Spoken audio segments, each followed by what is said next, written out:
Welcome back to the Anti-Capitalist Chronicles, which is produced by Politics in Motion. Now, there are certain events that happen internationally, which I guess the only way I can talk about them is they're like sort of canary in the coal mine events. So that is, they seem to suggest that there may be a problem somewhere, and we don't know exactly what it is and how broad it is, but that is a sort of a you better be alert and watch out for. And the event that I'm thinking of recently was the events in Bangladesh. And as you may know, in Bangladesh, there were riots and discontent both alongside the government. And the immediate focus of the riots was, interestingly, a problem of access to job opportunities.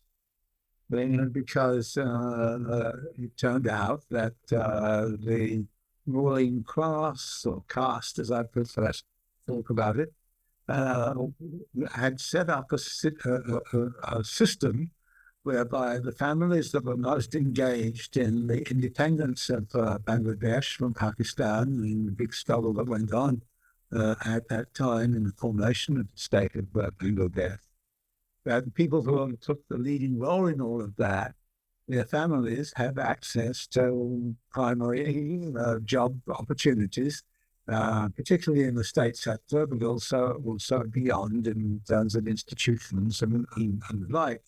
So in other words, you had a job market which is divided between those who had come from privileged families, privileged not by education or anything else, but by role in the independence of Bangladesh, and those who were not. And the result was that a large number of people were either unemployed or underemployed in inferior jobs compared to those. So there was no meritocracy involved in all of this. It was entirely about a certain kind of privilege.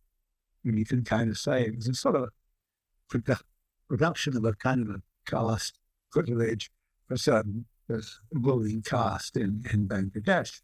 And the mass of the students revolted against it, and in the end, communists had to leave the country, and the system was set up.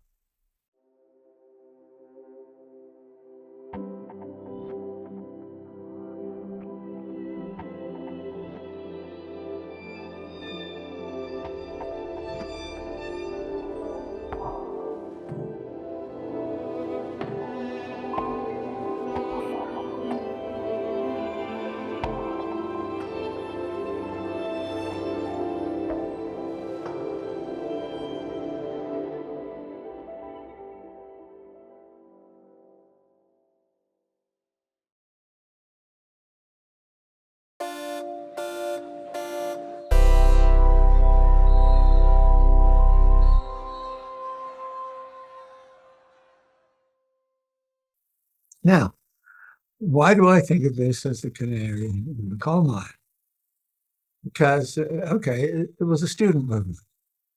Now, it turns out that there have been some pretty strong student movements. There were a few years before that, there was a very strong student movement in Iran, which was suppressed and led to the execution of certain leading figures and so on.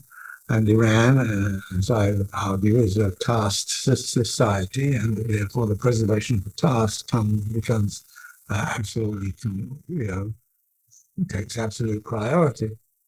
But there was nevertheless a very strong student movement against the situation in Iran. And this led me to think a little bit about the history of the student movements and what some of the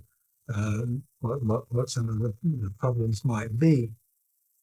And this led me to think back to, if you like, the time when the student movement was really very influential in societies, the United States and Europe, and that was during the 1960s.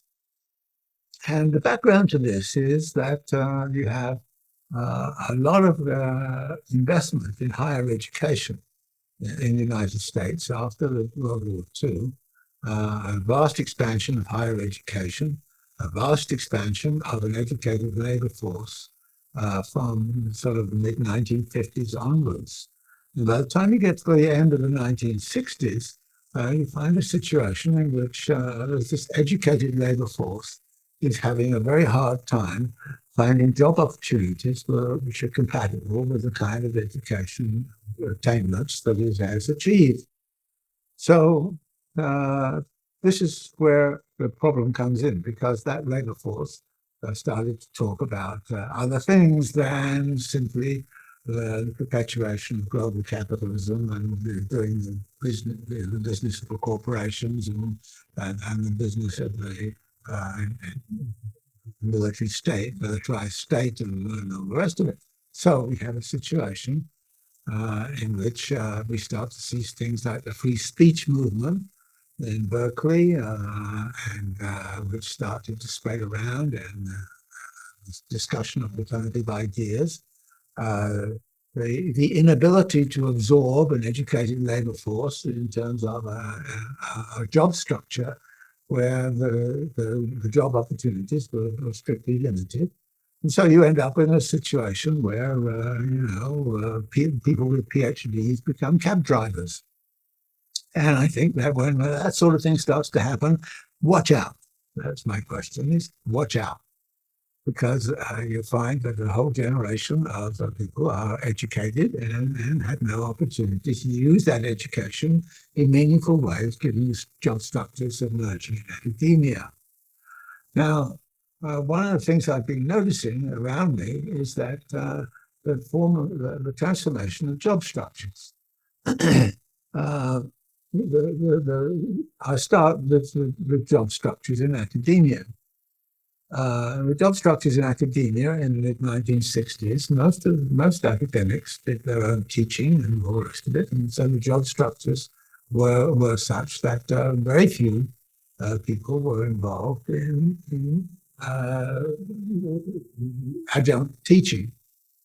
But we find, as the 1960s, 1970s roll on, that more and more people become involved in adjunct teaching, and so we get a caste division emerging inside of academia between those who have permanent positions and those who don't, and those who are kind of teaching really intensely, in some cases teaching 3 or 4 classes, even 4 or 5 classes in a year, in order to get enough money to survive at a very low level.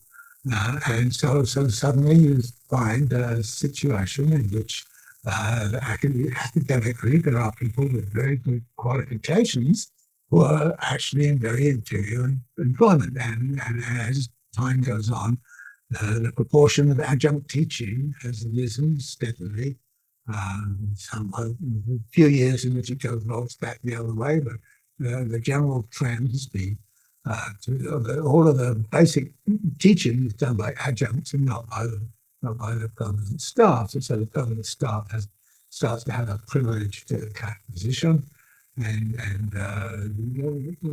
there's a long story about how the adjuncts are surviving and how they're living, and all the rest of it. And there start to be some movements and ideas about unionization and all the rest of it. So there's a good deal of unrest in academia around these situations. But I've also noticed that the kinds of jobs which are being suggested are increasingly under pressure from rationalization, and so we start to find the job structures in finance, the job structures in many other areas are starting to look rather shaky compared to the kinds of skills which exist out there. And what we're likely to find is, I think, a global student movement of the sort that really started to exercise some power and interest in the 1960s and created the 68 eruption. We're starting to find something of that kind, and that's why I talk about Bangladesh. example as a canary in the coal mine. That it suggests that there's a real issue here, which is the question of the compatibility between higher education and all the higher education is about. And of course, one of the things that has also happened in higher education is a tendency to kind of sort of hierarchize the kinds of disciplines that you take. That if you end up in one of the STEM trajectories, that is science, technology, engineering, and mathematics, that if you end up working in one of those areas, you usually get a sort of privileged financial consideration, which doesn't carry over to if you're taking sociology or humanities or something of the kind. So you start to find increasingly the nature of education is changing, so it's becoming very much more technocratic. And then the ability has to be there in terms of the kind of educational situation from which people are going to arise and go out and try and find a compatible job with their skills. And as this is going on, we start to see a situation arising in which artificial intelligence is already having impacts upon the kind of job hiring, and we're finding that many things are going on inside of certain sectors of the economy. And in effect, if we can look at the 1980s as a sort of what kind of job structures existed in the 1980s, there was an expansion, it seems to me, of the sort of technocratic, skilled manipulators of information and all the rest of it. So there was an absorption of very large segments of the population, high education and skills, generally indebted, which meant they were not going to create any trouble because once they got a job, they got to hang on to the job to get rid of their student debt. So what we find is a situation in the 1980s, which is a little tenuous, but over the last 5 years, I would like to suggest that there are many signs of a shrinkage of that employment category. That more and more people are finding themselves with no option except to become an Uber driver or even an Amazon delivery worker, even though they have higher education. That is a dangerous situation. You're going to start to find a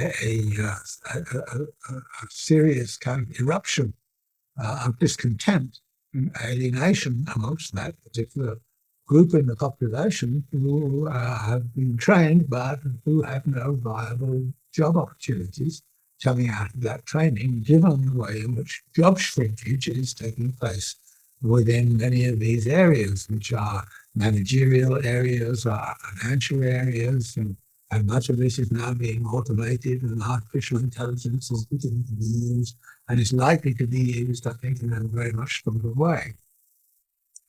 And what I would then suggest is that there should be, and I suggest this to Kamala Harris, that one of the first things she should do if she's elected president is set up a blue ribbon commission, which will look at future job opportunities and structures in ways which are compatible with educational opportunities. In other words, to try to actually see where the danger is going to come from in terms of the kind of shrinkage of job opportunities. Well, we've got a situation right now, which I think is affected in the electoral map very strongly, which is we have a sort of a college-educated, more than college-educated workforce in metropolitan areas and an uneducated workforce in rural areas, which is both Trump, by and large. But now we're going to find in the metropolitan areas a significant emergence of a discontented segment of the population, which is increasingly going to find itself without adequate job opportunities. And I think that there should be a recognition that something will have to be done to counteract that situation. That we should be walking into the artificial intelligence era without any good understanding of what the aggregate effects will be. The aggregate effects will go all the way from the fact that people who are on very good job opportunities right now and job salaries are likely to be displaced by people with very low income, which means that effective demand from the consumer sector is likely to go down. We're going to likely to find ourselves in a situation of underconsumption or overaccumulation, whichever way you want to put it. And that is going to be the result of the fact that the consumer power, which is coming from these areas, is going to be very limited by the nature of the job opportunities which are struck up, which is one of the reasons, by the way, why there's certain elements in Silicon Valley are sort of saying they want to back up the new technologies coming through by universal basic income. Now, I don't like the universal basic income idea for a very simple reason. If you create a universal basic income for a population, then as far as capital is concerned, they can simply say, great, I can now raid it by raising prices on consumer goods. In other words, what you would give to a population in terms of the universal basic income will be taken away by capital almost immediately, straight away, in higher rents and higher consumer prices and all the rest of it. So that there's a very serious kind of problem of that kind. But the thinking behind the universal basic income and some of the experiments which are going on with the universal basic income is that we're going to have a population which is not going to have adequate capacity to reproduce itself. And so we're going to find a demographic effect coming out of this. We're going to find a sort of a discontented, alienated population effect coming out of all of this. So the Bangladesh example seems to me to be something which we ought to be very aware of and ask this question, basically not only in the United States, but also pretty much everywhere. In what ways are we actually heading into a situation where the economic instability is going to be generated by the fact that more and more people who are highly qualified to do things are not going to be able to find jobs. And since they cannot find jobs, they're likely to militate against the situation and say, well, okay, we need a new kind of economy, a different kind of economy. Now, I'm quite happy to talk about a new kind of economy and so on, but I'm simply saying, even from the standpoint of capital, we're likely to see a rerun of the late 1960s and the discontents of the student population.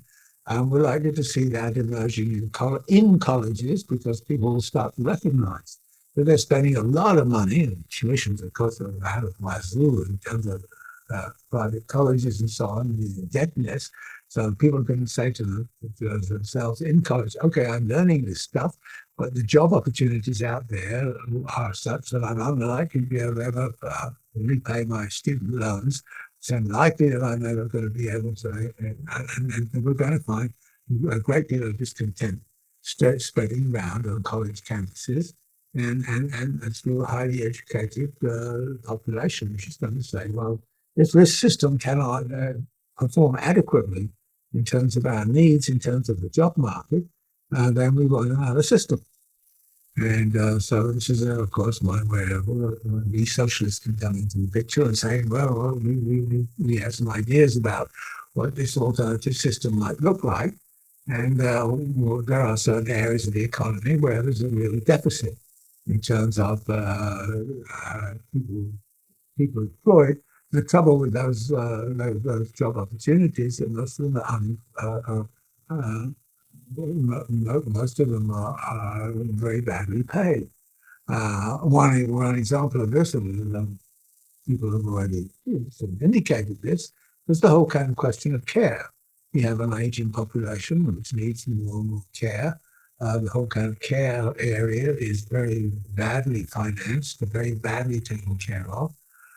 Like people are supposed to sort of put by enough money or take out enough insurance to make sure they have long-term care if they get sick when they get old. But the whole kind of caring question is something that needs to be taken up.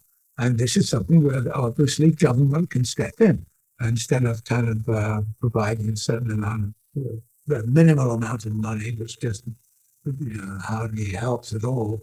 Long-term care, long-term care taken care of. And we know already that there's a lot of scandals already in the long-term care industry where capitalists come in and actually not exactly kill people in its care, but it's not really taken adequate care. So there are areas in the economy that need to be upped in terms of the kind of wages that and raising wages in those areas seems to me much more preferable to universal basic income because it's doing something and doing something in such a way that you're actually improving the qualities of life. So one of the things that immediately I think would come from these to say, well, what kind of job opportunities do we need to create? And in what ways are those job opportunities, which kind of have attached to them sufficient income to keep sufficient aggregate effective demand at such a level as to actually keep the economy from running into a problem of overaccumulation and underconsumption. So these are the sort of issues, and you can see that just simply starting off with that canary in the coal mine. And then in a little while, you get to this whole kind of question of what are we going to do with artificial intelligence? How is artificial intelligence going to be deployed? We know historically that when machinery came into it, John Stuart Mill said machinery should lighten the load of labor. I cannot understand why machinery that's actually employed is actually doubling the load of labor. We may have the same story. If capital is responsible for the way in which artificial intelligence is going to be deployed, it's going to mean that actually capital is going to reap all the advantages, and it's going to use it to maximize the surplus value extraction and to minimize the actual wage rate which people will receive. And we'll all find that the situation, instead of becoming better, as you would think would happen with artificial intelligence, becomes worse.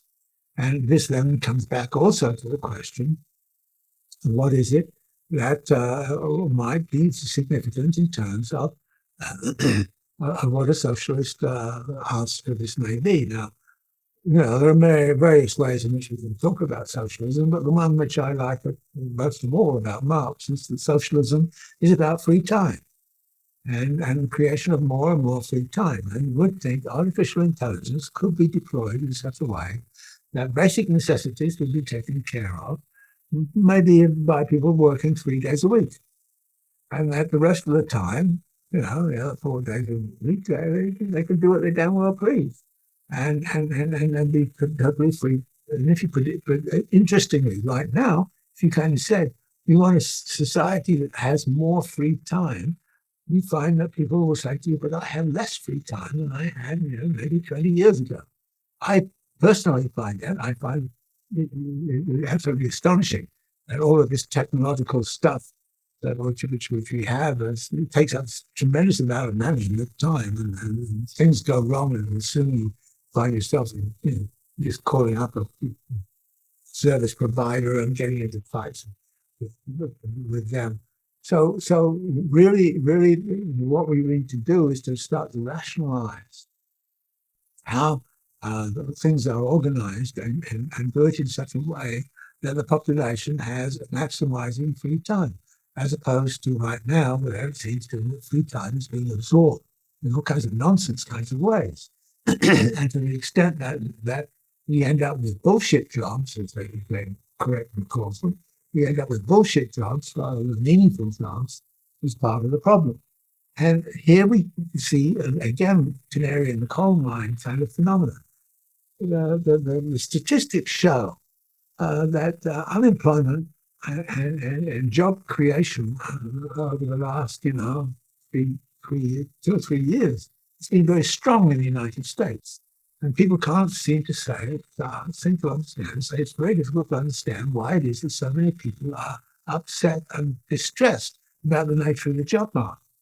Well, they're upset and distressed for two reasons. One is the one may have a job and they need a job in order to survive.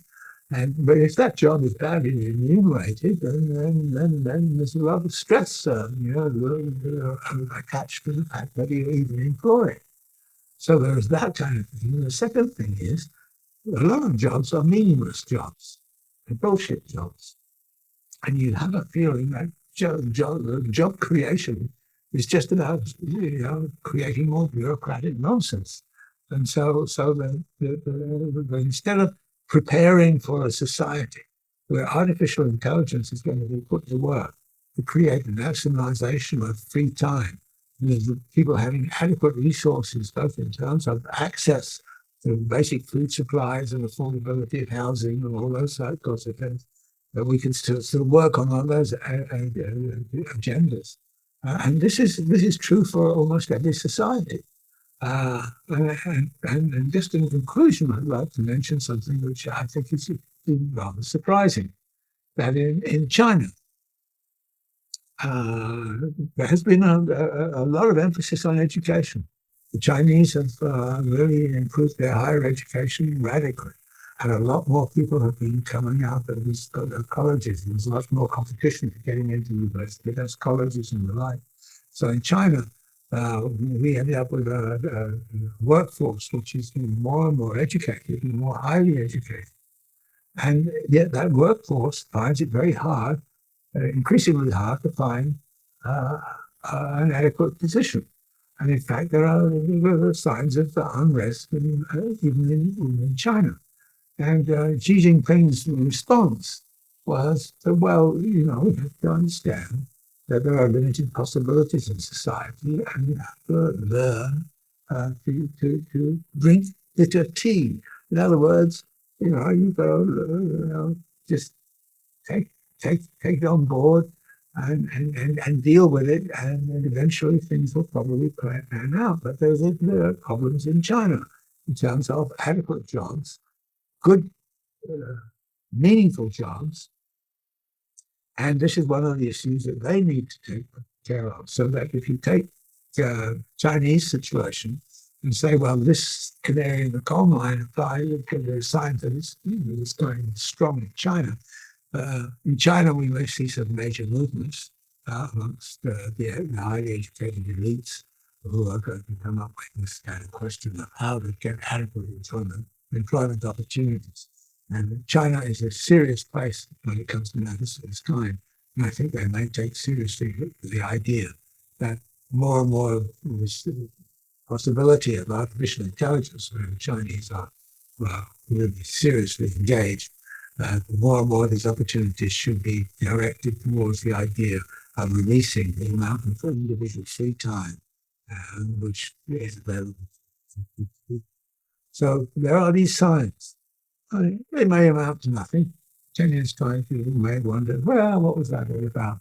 On the other hand, you may find a global wave of unrest sweeping around college campuses, sweeping around the highly educated elites, which we are now producing without adequate provision in terms of either their rate of remuneration or the meaningfulness of their employment. Thank you.